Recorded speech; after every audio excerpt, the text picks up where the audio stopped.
The biggest issue that many companies make that leads to churn is onboarding. They don't do a great job of getting their customers onboarded and activated and launched. I used to run a consulting firm we worked with SaaS companies, and that was the number one issue we were working with companies to fix most of the time. If you have a churn problem, start at the beginning to look where the seeds of churn were planted. Today's successful revenue leaders once started their careers just like you and I. They faced the challenges that their careers brought to them, they rose to the occasion, and became the leaders that we admire today. Join me as we explore the skills and stories that make a great leader with a pinch of vulnerability.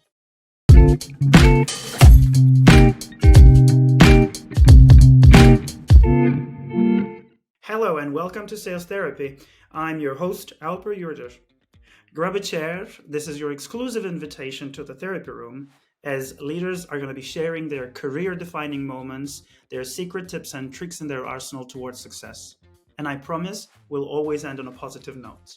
Today I'm very excited. In the therapy chair we have Jay Nathan, who is the head of growth at Churn, but actually he's the new head of growth at Churn. You know him probably as the guy he has been for over 2 decades in the space of go-to-market and client success. But Jay is one of those voices you turn to get the latest and greatest wisdom, especially on client success, growth, and retention. As I said, he's one of the co-founders of Gain, Grown, Retain, the incredible community started by some of our previous guests, such as Jeff Heckler.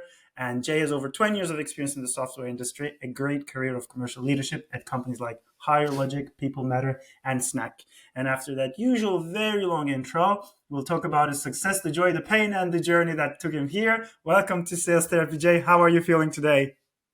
I'm feeling great, man. Thanks for having me, Alper. It's good to connect with you. Absolutely. My pleasure. Thanks for being open and joining. Was that an intro that does justice to you? Anything I'm missing? Oh, that was any awesome. Medals? That was any really medals? good. Any medals? Any medals? Olympic wins? I haven't won any medals since my swimming days back in high school. So okay, we'll talk about that. No medals to speak of. Okay, fine. Okay, you have the digital medals, which we'll talk about today. Yeah. So I'm glad you touched on the high school, because the good therapy starts with childhood and growing up. We love to hear a little bit like, where are you today? Where did you grow up? And I love to hear, sometimes people tell me the story from 2 years to 18. Others confine it to 16. What was growing up like for you? All right. We're going way back. So I grew up in North Carolina. I live in South Carolina now, so I've always been a Carolinas guy. Yeah, I mean, I had a loving family around me. My parents were entrepreneurs, so which I think explains a little bit about, where maybe I got that kind of bug from. Mm-hmm. So I worked in my parents' businesses, which were like retail shops and malls, essentially. From the time that I was very young, I remember standing behind a cash register, like standing on a box so that I could actually reach and do what I needed to do. And counting the money? My mom taught me how to count money, and nice. give change. And I still use some of those tricks today in my day to day, and trying to teach those to my kids. So I was one of the first people in my family to go to college, believe it or not. And so I went to Appalachian State University in the mountains of North Carolina. Back in my childhood, I was an athlete growing up. I played football. I swam, like I just mentioned. I played soccer. Here's something I don't ever mention on a podcast. I got hurt in a soccer game once, and I had to have surgery 3 days later to remove a kidney that was basically broken or fractured. So that was my big story as a 16-year-old. I had a major injury playing soccer, and so I recovered. 6 weeks later, I was back on the field. Kidney removed? Help me out here. Yeah, I guess just the goalie hit me in the back with his knee, and it just exploded my kidney, and so it was dicey. Yeah, it was a crazy situation. Crazy. But made it through that, and I think I was back on the field playing, much to my parents' chagrin, 6 weeks later after that surgery. Although my coach wasn't real happy about it either. But I quit playing soccer after that year, and I decided to stick with a little more safe sport, which was football. I was the kicker on the football team. So relatively safe. Got you. Fine. American football. Yeah, exactly. Kicker's pretty safe. Safe. So always had that sort of athletic kind of drive, will to win kind of thing. And I think, more than anything, that shows up in my day-to-day, work that I do from a business standpoint now. I graduated from Appalachian State and went to work for, I like we were talking about in the pre-show, I was very technical. I got a business degree, but I taught myself how to code in Mhm. college and just sort of fell in love with what technology could do back in, during the dot-com era. And I got out of school just as the dot-com bubble was bursting. Mhm. And so there were very few jobs. It was a tough time in the economy, but I ended up getting a job with a big enterprise organization and learned how how enterprise technology worked. And I was only at this company for like 2 years, but it gave me a great foundational knowledge Mhm. of what like big enterprise B2B tech looks like. That One was thing I cool. realized in my Yeah. what now 20, 30 odd podcasts is people skip the kidney and want to rush to the business, and I'm actually stuck at the kidney, so I'm going to keep you there for a minute. All right, let's go Not back to the kidney. not necessarily the kidney, but I want to learn a little bit more about that. Did that have an effect on your health later on, or like how was life No, with no. after that injury? Yeah, I mean it's been very normal, at least up until now. Knock Okay, on good. wood. Knock on everything. Um, Fine. yeah, really. So what happens? I mean, the body is an amazing thing, and so you have two kidneys, of course. You have two lungs. You have Yeah, yeah, yeah. double of some things. And what happens is your other kidney takes over for the one that is now gone in my Okay. case. And what I've been told by the doctors is that my, your original kidney is so big, maybe the size of your fist, but Uh-huh. my remaining kidney now is like twice the size. Oh, whoa. It has compensated for the fact that I don't have two. I think So that's a nice way segue to psychology. Overcompensating. When one thing is gone, yeah, the other one is overcompensating. yeah, that's right. That's right. Your body leads the way. Okay. But no, I mean the body's a magnificent creation, right? And Excellent. so And it's other than that, very no, very cool. other than that, it wasn't. You started with like pretty normal, straightforward, not eventful childhood, and then okay, that's And then I bam, like that, and then bam, okay. So you after that you started, the school, of course, the engineering experience, coding, etc.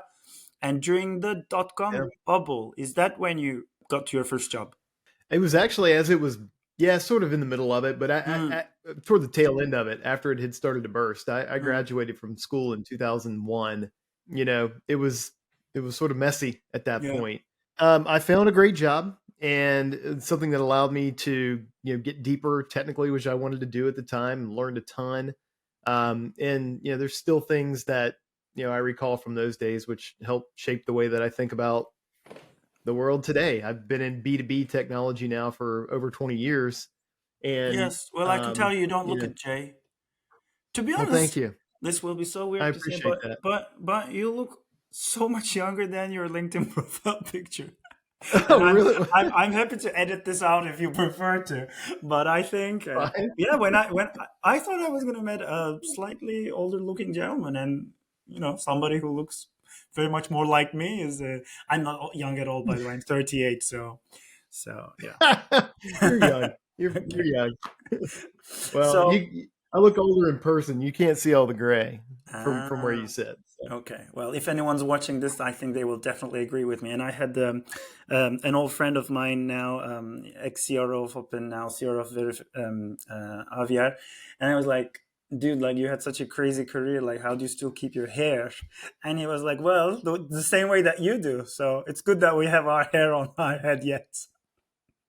You can't see the back of my hair either. Okay. We'll just leave it at that. Okay, fine. So let's talk about the first role a little bit. Where was this first B2B SaaS tech job? Was it Snag or Well, was there somewhere before? no, it wasn't. Actually, this is something you didn't mention in my profile, but I worked for a company called Blackbaud Mm, for almost 9 years. Blackbaud is one of the biggest software companies that really probably one of the biggest software companies in the country, actually, mm, but you would never know them. They serve a vertical market of nonprofit organizations. And, today it's $1 billion a year business. It was back when I joined in 2005, we were probably 125 million. We had just gone public in 2003. And I remember sitting there in the first, couple of days that I was there, first couple of weeks, I saw some all hands presentation. They were like showing the growth over the Mm. past couple of years. And I was like, man, I missed all the growth. Well, we, went from 125 to 550 million while I was there. And so I got to experience so many cool things. I got to be involved. I got to run a large team, which I had never done before, Yeah, obviously. first time. I Yeah. got to be involved with acquisitions.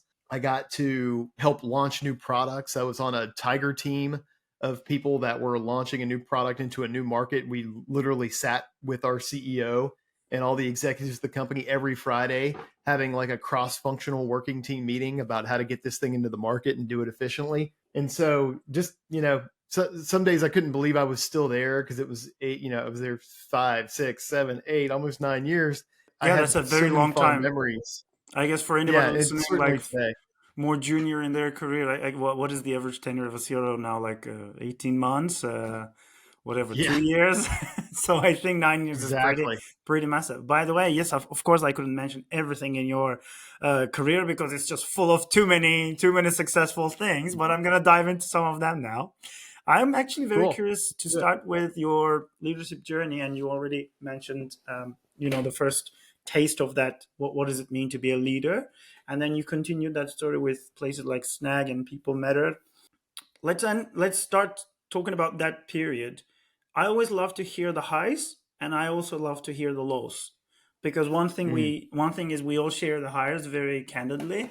So maybe Oh walk yeah. us through a little bit that journey, like the highs and the lows, and Well, I'm still on it. Just to be yeah, clear, like we all are, right? I yeah, mean, we're all learning constantly. I was thinking when you were talking there, I was thinking about the first probably year that I was in leadership, officially in a management role where I hmm, had been, promoted. And what tends to happen, especially in larger companies, we take the best people, the people who are best at doing whatever it is they do, and we make them managers. And I've heard people joke before that levels the playing field for people who aren't as smart, right? Because you take the smartest people out of what they're really really good at, and you give them a completely different job. Which, being a people leader, is a completely different job than whatever it is you did before to get there. But one of the big mistakes that I made, or that was just part of my story when I transitioned into leadership, was that I kept a lot of my individual contributor projects and tasks at the time because I didn't want to delegate them to anybody as a new leader. And that stunted my growth as a leader. So I would say that, in a lot of software companies, you see that people get promoted from within, which is awesome, yeah, but it can be really hard to make that transition. And that was a tough one for me for whatever reason. There were some complex projects, but when you're leading people, you're all of a sudden the person that somebody is most connected with at the company from a employment standpoint. So you really have to be there. You really have to be focused on coaching and mentoring and guiding, yeah. and being a leader, not being the doer anymore. And so Yeah. that was an interesting experience for me. I love that. Maybe let's stay on that for a second because I hear this quite a lot, and how to let go, how to learn to delegate, and how to learn to actually not always have the praise and try to, praise others, etc. Those all come together. I wonder if this holds a bit more true for tech sales, and because it's such a high velocity, to the moon, and especially the last decade, high growth. Well, I didn't come Mm. from tech sales. I did many other things before, so I wonder if there's a bit more tendency to promote fast, and like that machine, the cycle has to go on. You had the 8 demos, now you have to teach someone else to have the 8 demos a day kind of mentality. Do you think that Yeah, contributes to that friction? I think so. Now, on the flip side of that, Mm, like, it's interesting parallel, an interesting point you bring up, because guess what I'm doing at Turnkey now? I've just joined about a month ago. We're a very mm. small company, and I consider myself a BDR at Turnkey. I am Me too. doing the job very, yeah. I mean, you're working in a startup as well, but Yeah, why am I doing that? Why are you doing that? yeah, Because it's not because that's the job we're going to have forever. It's because we need to know the market and the motions better than anybody so that we can design the go to market strategy that will eventually scale. I always think about doing things that are effective first and then making them efficient, right? If you try to create an efficient process out of the gates without knowing what works and how it works, then destined to fail. Mm. And so, I think there is benefit in being able to move in and out of knowing as a leader when you get involved hands on in something and when you need to stay out and delegate it. And that's really more art than science. And I don't always get it right, but there are certain things that you can't afford to not know, Yeah. depending on the stage and size of the company. I think it was the CMO of Jellyfish who wrote that recently. I forgot his name. Apologies, but he was mentioning something about like the leader getting the hands dirty, and I was like if you want to sit on your ivory tower, look at your dashboards and tell people to do things, just never be a founder. Because honestly, I've never worked with Gen Z as much as I have in this past year and a half of building Flowla. And now Yeah. I'm, as you say, I'm BDR numero uno. I'm the AE numero uno. So I'm on the ground doing the work. How does that feel for you though? Like obviously, CCO at Higher Logic, that huge organization, etc. And now you, me, we're in the trenches doing this again. Like, how does that feel? It's fun. Yeah. I think it's fun because but the danger in it is that you get stuck in that rut, right? You have to Mm. know what you're doing and why you're doing it. If you're just running around being an individual contributor because that's all you know how to do, that's fine. But you have to know that at some point you're going to get replaced with somebody who can think and scale on a different level than you can. Like, what mental notes are you taking on that journey of now I need to crack this because I'm going to start hiring people? What are those 2, 3 notes you're making along that journey? Yeah. It's funny that you asked that because I literally just wrote up a note about a week ago and sent it to the founders of the company who have graciously given me an opportunity to do this with them. And I told them exactly what I'm doing. Like, Mhm. here's what I've done. Here's the here's the list that I've pulled in Apollo. Here's the way that I'm trying to figure out if they're qualified before I even try to contact anybody. Here's how I'm networking to get to them. So it's really, those kind of notes. Also, from a go to market perspective, you have your ideal customers, right? Your target customers. But then inside of those customers, you really have to understand the personas that you're trying, the people that you're trying to talk to. Who has the responsibility for the thing that I'm trying to talk to this company about? And so some of the notes that I've taken just to open up the kimono, like, we have a pretty broad product that allows you to do a number of different things with I was credit going to card come to that. subscriber. I was going to come to that. Like, the broad Yeah. versus narrow thing. Like, how are you narrowing things down? I'm very curious. Well, initially it's about when you're trying, this, right? When you're trying to get a meeting with somebody, it's about being relevant Yeah. to Yeah. what their problem is. I can't go in and pitch our entire platform. I need to know if I'm going to go talk to the chief product officer, this is the problem that I'm going to go address with that person. Or if Mhm. I'm going to talk to somebody on the revenue operations team, this is the problem that RevOps teams usually have. I have a ton of contacts in the customer success world. Yeah. Sometimes they might be a buyer of our product, sometimes they won't. But I know what their problem is relative to what I do. The more of those conversations I have, the more the talk tracks, the more the way that we get their attention, the more ideas for content that I can put together that I know will resonate with the problems that they have, which we are trying to solve Yeah. in a Yeah. systematic way. Yeah. Also, this is about you also, Jay. I think I realize, there's so many creators, influencers, whatever, but when you write something, it is full of context and data and actual real stories that it makes it so interesting. You mentioned the problems of CS, context and network. What are those 3, 4 top challenges of CS people at the moment in your observation? Oh wow. Well, right now, I think there's a lot of scrutiny on customer success teams. Mm-hmm. And so what's happened in the world is there's no doubt that in a SaaS company, customer success is a requirement. But I'm not talking about a team of people. I'm talking about the outcome. Mm-hmm. I have a good friend. His name is Dave Jackson. I don't mind promoting him at all. He says that customer success is an organizational capability. It's not necessarily delivered by a thing called a customer success team. So think about your product. Think about your go-to-market motion, your selling approach. Think about how you show value after the customers have started using it. Think about how you onboard the customer to get value quickly. That's all part of a comprehensive customer success motion. Yeah. And what's happened over the past 15 years is that we've had a ton of investment in SaaS companies. A lot, many of your listeners are probably well aware that a lot of these companies they've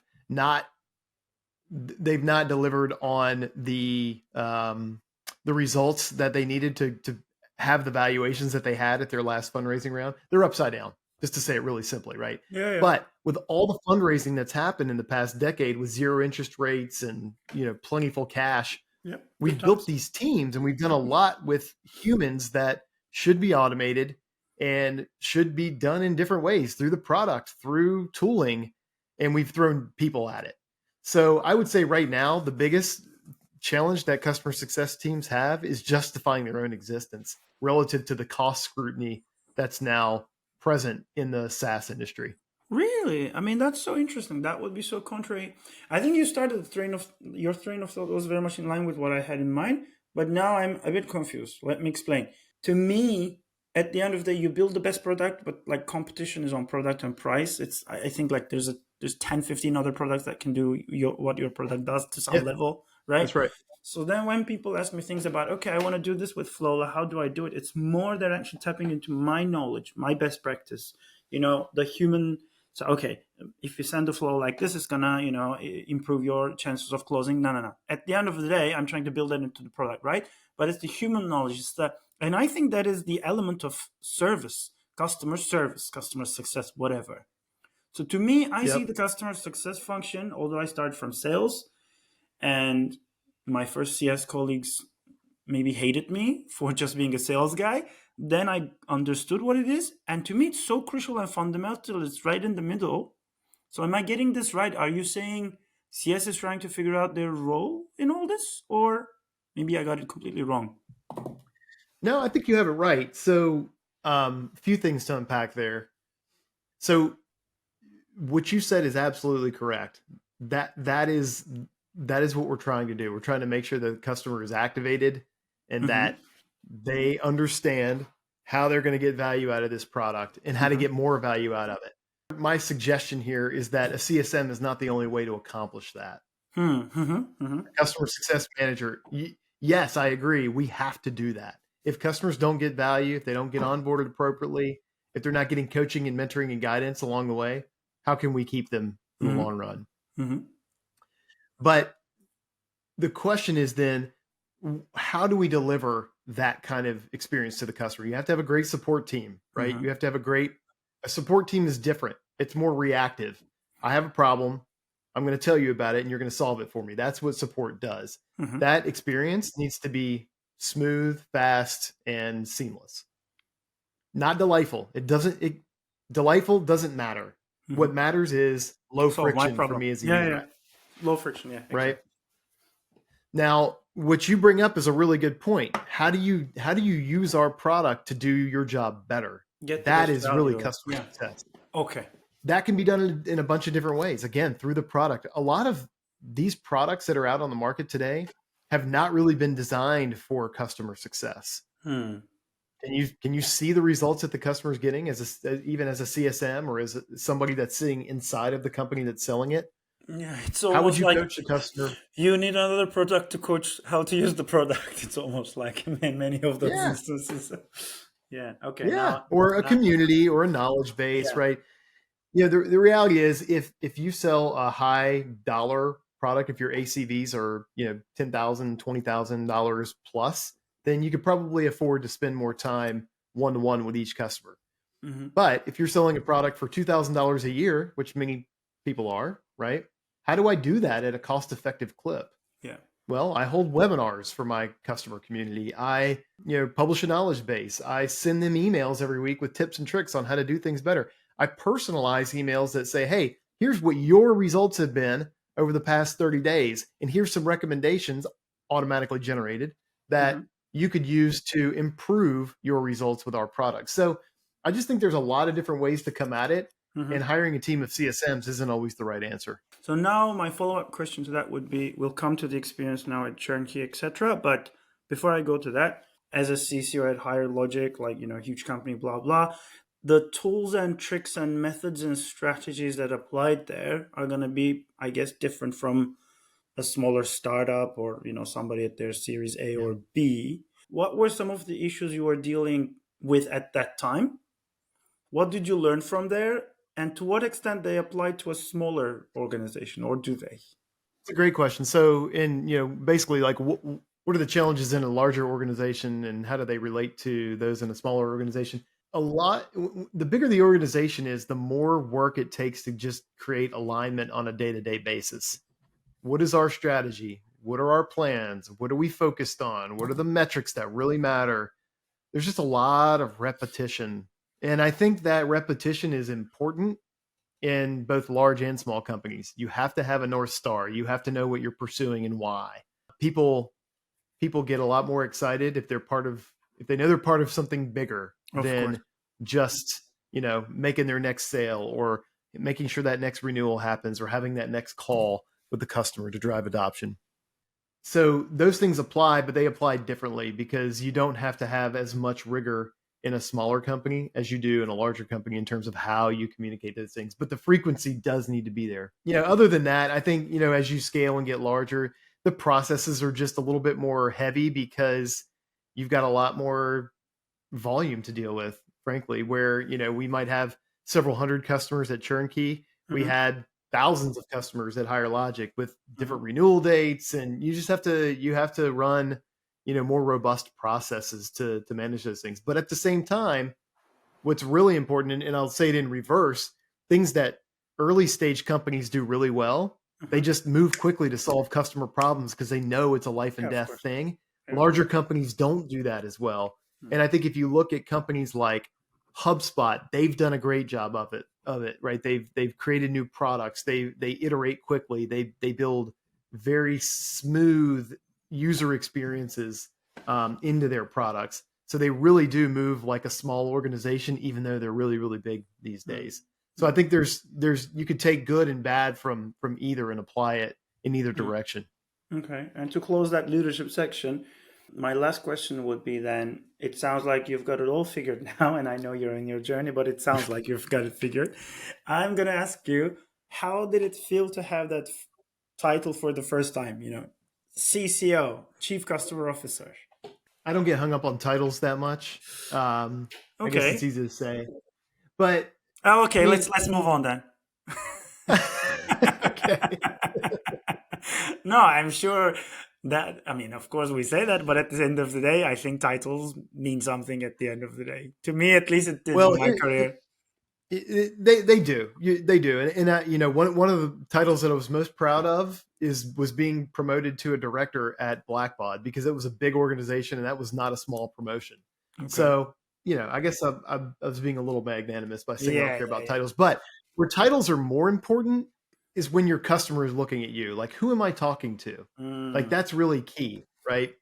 If a customer needs help or they need to escalate something, or somebody from the company is trying to reach out to the customer to make a contact that we haven't had before, or a prospect, right, then that title does become more important because it's like, okay, this is an executive reaching out to me from this company, maybe I should listen, right? Whereas they might have a tendency to disregard people with lesser titles, right, wrong, or indifferent. That happens every day. yeah, I guess it was like, what is it? Yeah, with any heuristic, it signals something to people. It makes it easy to understand. So that's why I think Right. titles at the end of the day, unfortunately, they are important, and they're a good way to motivate people when you can't throw some money. Okay, That's right. moving That's right. moving on to today. Let's talk about some of the more current issues you're dealing with, and in your day to day.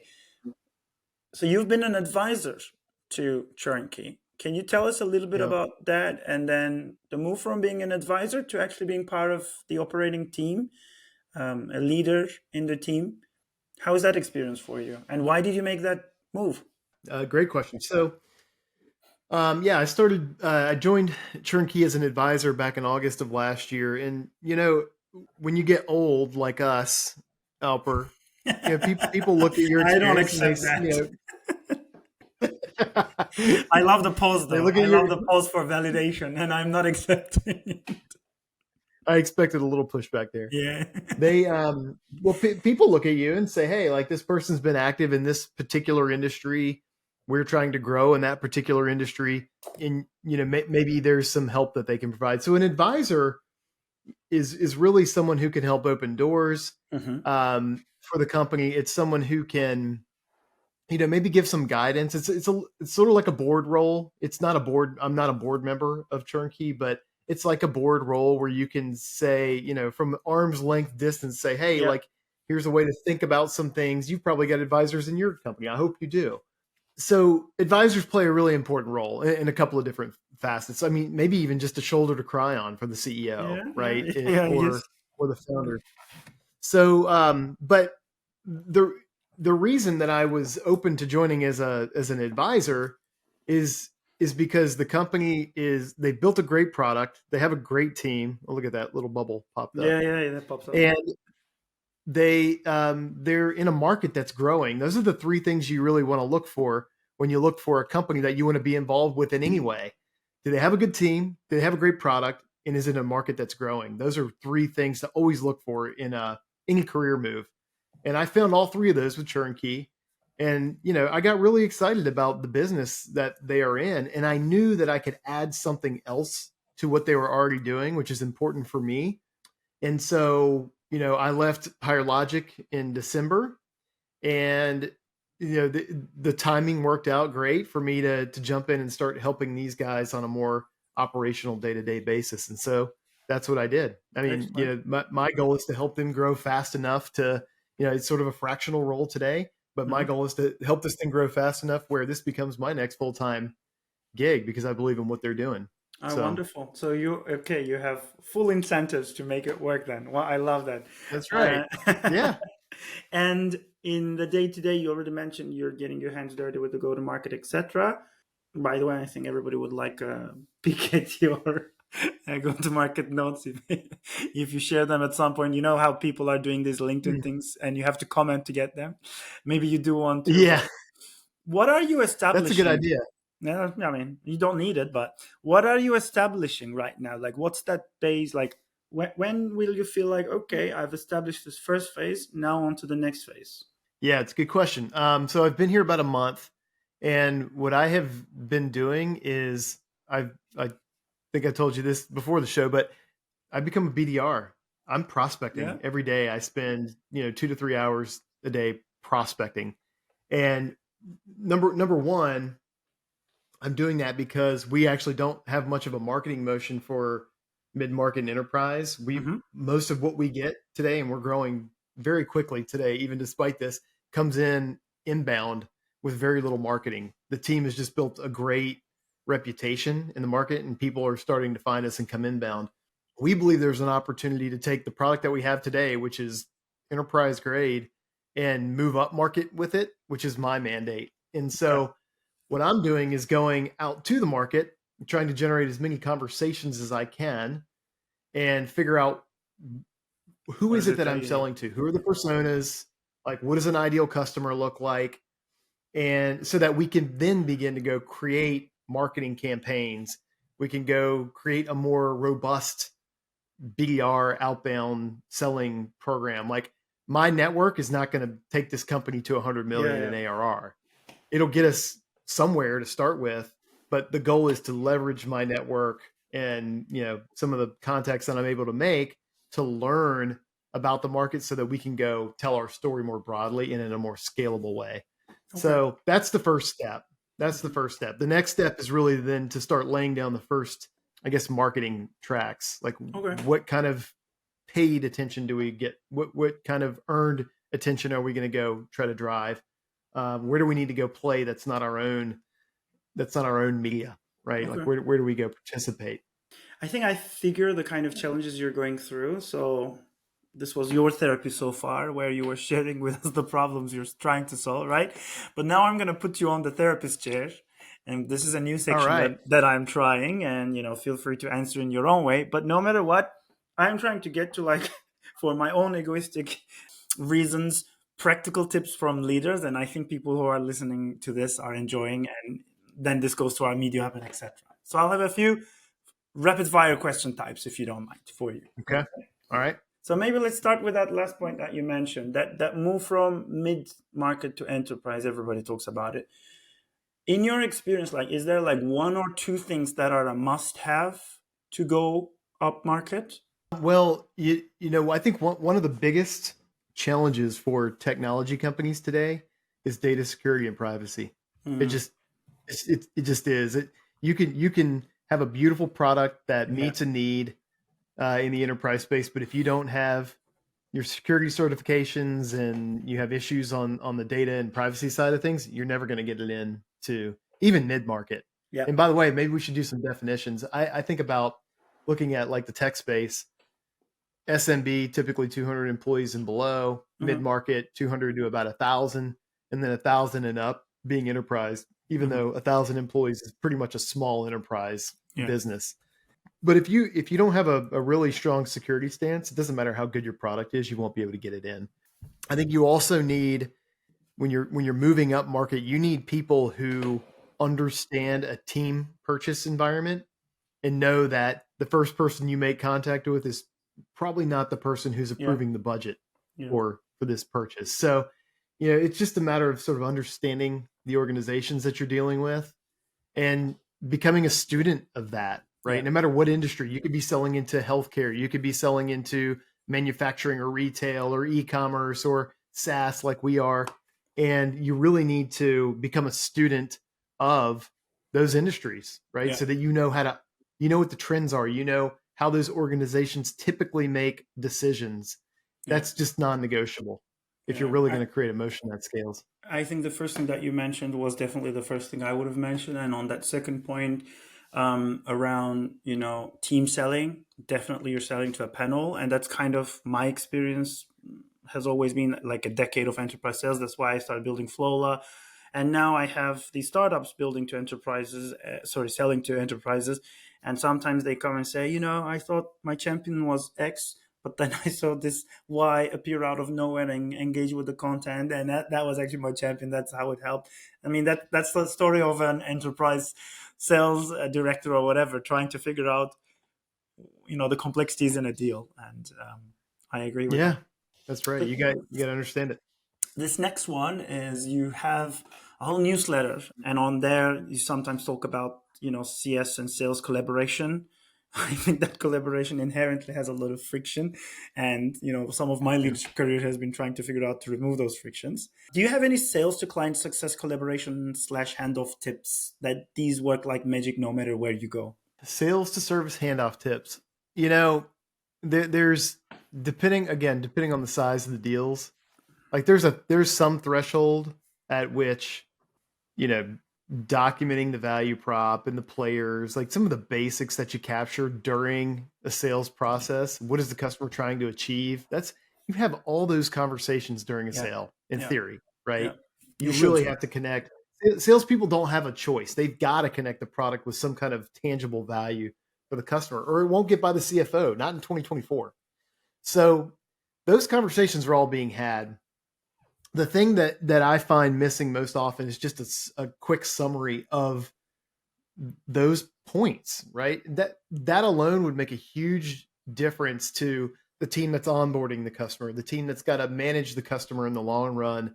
Is that now? I think this is also an area where AI is just really, really going to help accelerate that a lot, because I mean, we use something called Grain today. We record all of our sales calls. We record everything. Like, there's no excuse today for not having that summary, because it can be done for you without you having to lift a finger to type anything out as a Mm. sales rep. Is a summary enough in itself if you're not having a timeline, a mutual action plan, holding people to account for things? How do you make it Oh, you actionable have to then? have all that.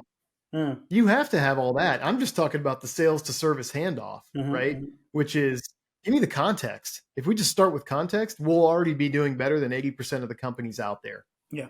right? And so, no, I don't think it's enough to close a deal on its own, but having those summaries, and they're pretty good. I have to tell you, I took a transcript of a call the other day. This is before I started using Grain a couple of weeks ago, which is a call recording technology. I've been a Gong user forever. I love Gong. But I took the transcript out of a call directly from Zoom and I dropped it into ChatGPT and I told ChatGPT who I was, what I was trying to do. And I said, please summarize this prospect phone call into bullet points. And what it spit out, I shared with my team. It was 7 bullet points. I pasted it into Slack. And you know who was most appreciative? There was a ton of product feedback. My CTO was most appreciative. He was like, oh my God, this is amazing. And I Yeah, I love didn't do that. much to generate Okay. that. There's just so much context that happens in these calls and these interactions and these emails. And if we can easily get that summarized and stored somewhere in the CRM so that everybody who needs to touch that client after the fact has access to it, that's a huge win. So to Already me, a big win. just flow of information. And that it's also a benefit to the customer experience because what are we trying to do, Alper? We're trying to take friction out of the customer experience, not just in support, but with every interaction. And so if I can read those notes and say, okay, Alper, I'm coming to you. You know, I already understand X, Y, and Z about Flola. Yeah. Now tell me what else I need to know. Boy, Yeah. that's a much better experience It builds a than starting from relation, zero. credibility, adds so much value. Like it makes it much more human. You care about me, etc. These are specific Okay. questions from our users, and you can skip it, answer it, do whatever, but in 30 seconds. What's the one Okay. thing all customer success people love, and one thing they don't? All right. One thing they love, I would say, love it when those renewals come through. Yeah. Okay. One thing they don't love is being introduced as an extension of support. We'll just leave it at that. Love it. Okay. And this one is a good segue then to the next question. What signals do you look for that retention to happen? Like, or is there a ritual? Is there a time, behavior? When does retention become top of mind? And what do you do to retain? Well, I'll keep it to 30 seconds. You always have to be thinking about retention in terms of how you sell, because I mean, retention is literally the lifeblood of besides cash, it's the lifeblood of a subscription business. You have to retain your customers. So thinking about those motions needs to happen very, very quickly after you start a company. And it's not just about the renewal. It's about showing the value early so that the renewal is a non-issue. It's a non-event. I mean, I agree with all that, but maybe you had your trick, like, I don't know, especially in large companies, like 3 months before, or, you know, these things have to be done. Like, did you have any written processes or anything like that? Oh yeah, absolutely. So there's a good process starts at least 6 months ahead with sending information on the value that the customer's gotten and helping them understand that their renewal is coming up. A lot of companies will even ask the question 6 months ahead, hey, if your renewal was today, would you be renewing with us? And that's a good way to ask a hard question early so that if you need to make some adjustments, you can do that before it's actually time to go through the renewal. Yeah, absolutely. But yeah, I mean, there's some complexity there too that people need to be aware of, because typically, you know, a lot of companies, if you're on a invoice kind of basis, like there's a point of no return at 90 days, right? You auto renew in a lot of cases. You're sending an invoice 30 days ahead of the renewal date so that it's paid on the renewal date, right? So yes, there's a Little sequence tricks and an of order the to yeah. And actually, the other question was, what's the golden period for retaining existing contracts? Like, you know, and I think you kind of mentioned that. We could probably do a whole podcast just on I that. think so. There's so much to it. And I need to have you back for all these specific questions. And I'm sorry, I'm making it extra hard with this 30 second, where you're doing great. One giant mistake companies do that leads to churn. That's a better way of asking that question. Well done. The biggest issue that many companies make that leads to churn is onboarding. They don't do a great job of getting their customers onboarded and activated and launched. I used to run a consulting firm we worked with SaaS companies, and that was the number one issue we were working with companies to fix most of the time. If you have a churn problem, start at the beginning to look where the seeds of churn were planted. It's usually one of them. I love that. And the last one, what is a good QBR to sit on? Or do people do Uh, QBRs anymore? I don't even know. I was going to say the one you don't have to sit on. I think QBRs are terrible. This, what you and I are doing right now, is the way to do a QBR. You have a discussion, right? Send information ahead that shows the performance of the account, that shows the opportunities, and then sit down and have a two-way discussion. Don't show me slides. I will not sit through that.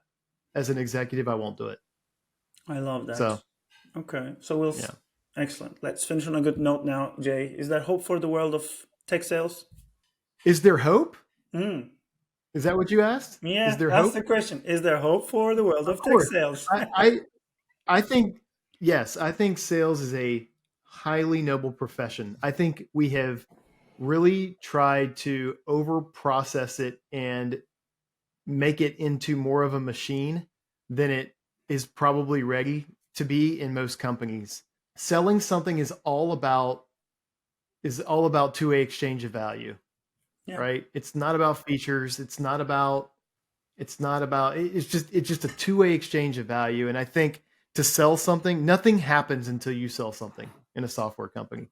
And I'm a customer guy. That's been my remit for the past 20 years, but I've always had great relationships with my sales teams, supportive of the sales teams, because I know where the dollars come from in a business, right? And I know how they get delivered as well. So it's a healthy push and pull relationship between sales, customer success, marketing, product. All the go-to-market teams have to be yeah, working together in I a agree. SaaS company to make You it say you're a customer success guy, but now with this new role, you shifted to the dark side, Jay. You're a go-to-market slash sales guy. So welcome on board. well, thank you. I've been doing it for the past couple of years, but I understand that I've made the shift to the dark side for sure. Yeah. I'm Okay. happy to be straddling the line. I'll tell you that. I love that too. As you say, I'm sorry I'm going to have to cut us on time like any good therapist, but this has been an amazing show. You need to come back. Like, when are you coming? Next week? I'm joking, but definitely Let's do it. in a couple of months. So, any closing remarks before we go? No, I appreciate you having me and excited about what you're doing. So keep up the great work and let's stay in touch for sure. Thank you. Excellent. Now, that's a wrap on this episode of Sales Therapy. If you enjoy the show, subscribe to us on YouTube and on your favorite podcast platform. Otherwise, see you in the next episode. Bye.